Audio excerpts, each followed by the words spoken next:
Horrible Harry and Me. Harry sits next to me in room 2B. He looks like any other second grader except for one thing. Harry loves to do horrible things. When I first met Harry out on the playground, he had a shoebox. I asked him, "What's in there?" "Something. What's your name?" "Doug," I said. "Want to see a girl scream, Doug?" Before I could say anything, Harry took off after Song Lee. When he trapped her by the tree, he opened up his box and dangled a garter snake in her face. Song Lee screamed. That's when I first saw Harry do something horrible. When it rains, we have recess indoors. Sometimes we play a game called 7-Up. When it's Harry's turn to be up, everyone wonders, will Harry tap me on the head? Harry presses his knuckles down hard on your skull. He calls them knuckle noogies. Nobody should give anybody a knuckle noogie. But Harry does. Harry loves to do horrible things. The second week of school, Sydney called Harry a name. It was during science when we were reading about birds. "Harry's a canary," Sydney whispered, and a lot of kids laughed. "What's so funny?" the teacher asked. "Nothing, Miss Mackle," Sydney replied. Harry didn't think it was nothing. Harry planned to get revenge after school, and he did. At 3:05, Harry jumped Sydney, pinned him to the ground, and said, "Say I love girls twice." "Never," Sydney said, trying to get away. "Yeah?" "Yeah."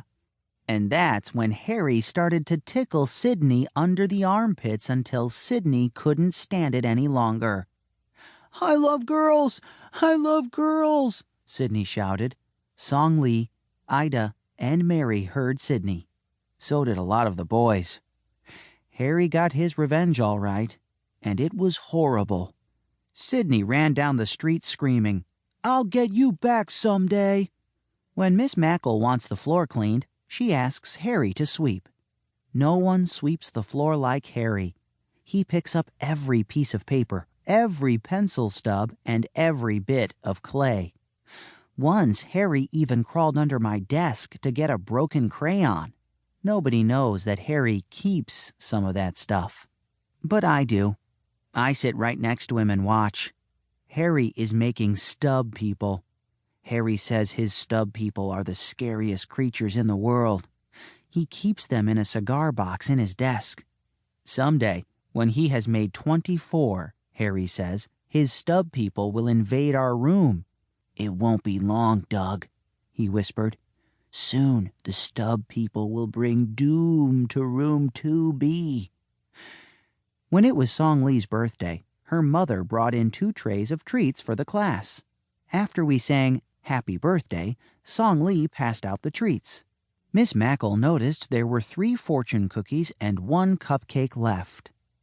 Miss Mackle put them on a plate with a card that said, "We love Mrs. Michelson."